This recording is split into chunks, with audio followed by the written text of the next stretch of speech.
So, guys, I just want to say hi. I'm Adriana. This is Miss Kazumi. Hi, everyone. So I know I had a lot of people who were super excited.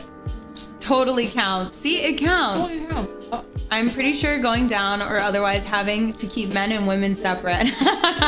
Or what about saying like, I love you? That's a body. Yeah, for sure. The reason why I think I have so much, I think the reason why I have so much, like when people are like, no way 5,000, I'm like, for sure, because when I used to go to festivals, I'd be like, if you can find me, I'll give you a free. Oh, that's not right.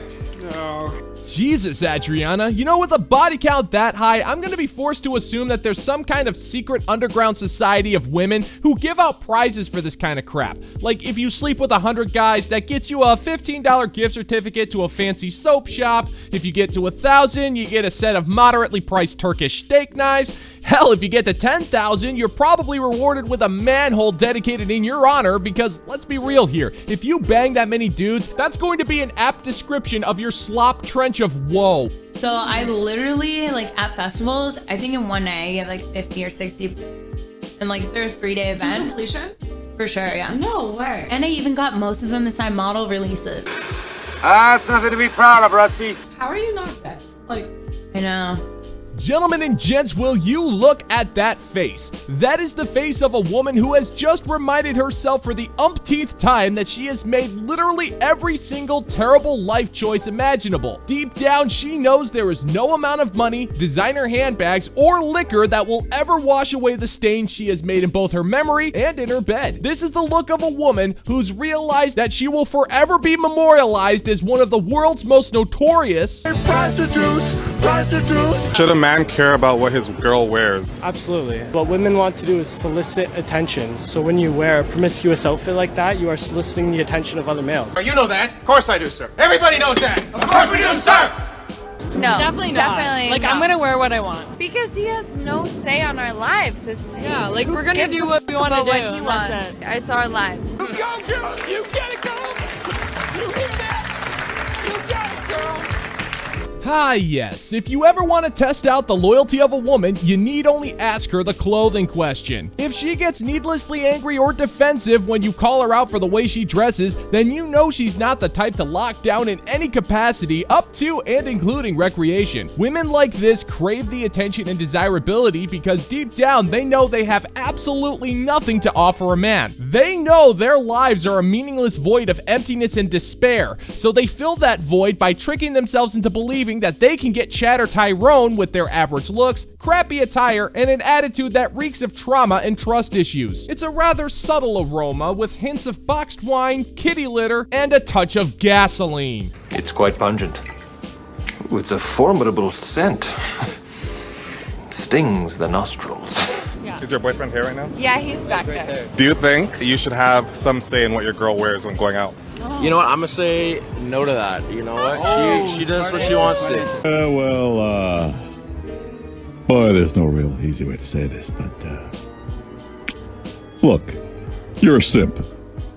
Oh, you poor bastard. Those are the words of a man who have been completely and utterly defeated by his woman, gentlemen and gents. There is no chance in HE double hockey sticks that this woman respects this guy for any reason. She's probably only with him for the free apartment and free food, and you know he is not okay with the way she behaves, with the way she dresses, and how she interacts with other men. But because he's been drained of all of his dignity and self-worth because of this succubus, he will never speak his mind or stick up for himself to this pathetic wretch. Such is the life of a simp.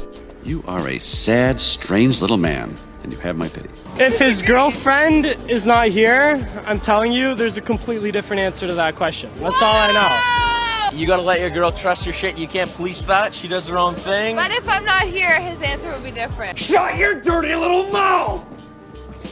It never ceases to amaze me how basic logic can instantly destroy whatever argument a modern woman has when it comes to most subjects in society. Her reaction to the fact that her boyfriend is probably uncomfortable with her dressing like an incredibly cheap Vegas streetwalker upsets her to the point where she needs to make a lot of noise and act like a defensive child. This just proves beyond the shadow of a doubt that she knows she's wrong, but her head is plunked so deep into the denial river she's practically drowning.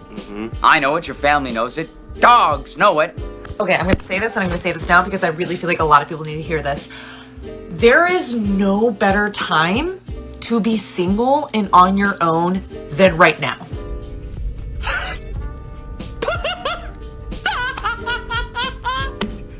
I always share on here, I have been single my entire life. I have been dating and dating and dating since I was 19 years old. I'm now 26 years old. I will be 27 in January. Remember, your biological clock is ticking.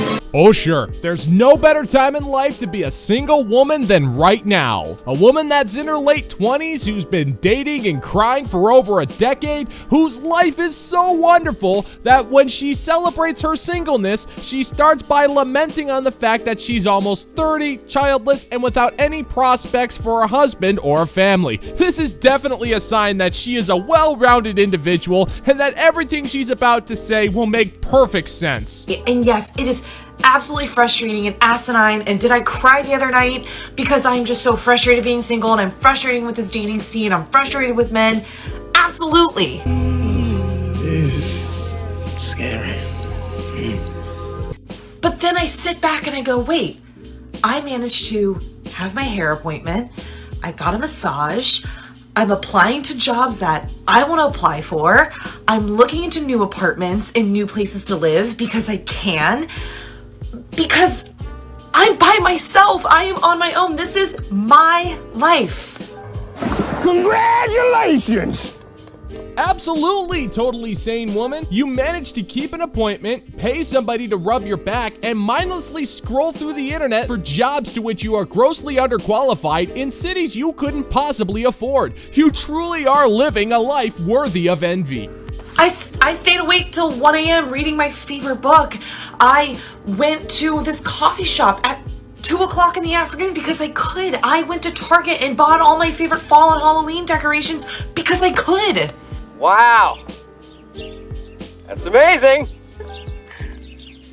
I rewatched Grey's Anatomy for the 3rd time and listened repeatedly to Taylor Swift for the 3,000th millionth time because I can.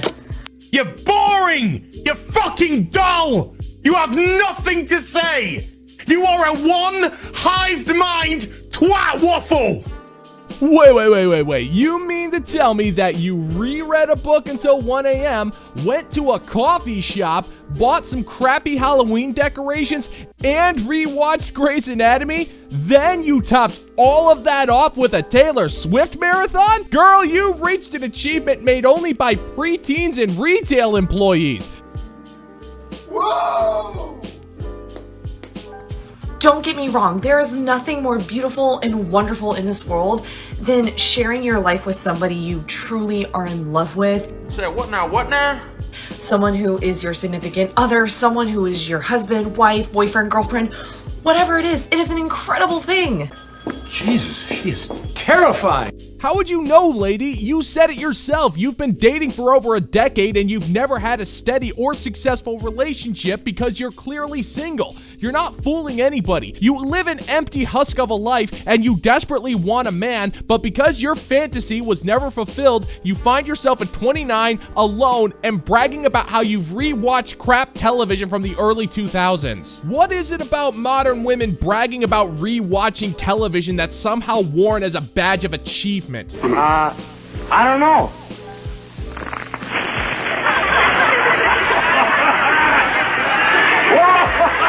Just remind yourself that this is your time, this is your life, and you get to live it on your own terms.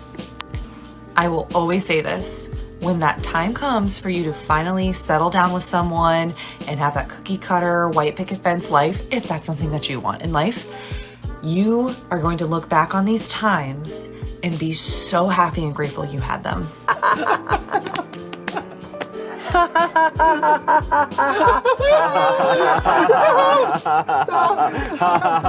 Oh, absolutely. And when you're old and crusty and far past your expiration date, laying in a retirement home and filling a colostomy bag, being surrounded by 12 hungry cats who can't wait to make you their next bowel movement, I'm sure you'll be laying there watching Grey's Anatomy for the 90th time and just thinking about what a life you've lived. And you're gonna lay there desperately hoping that before you die, you can trick yourself one last time into thinking that your life had to be more than what it was, a complete and utter waste.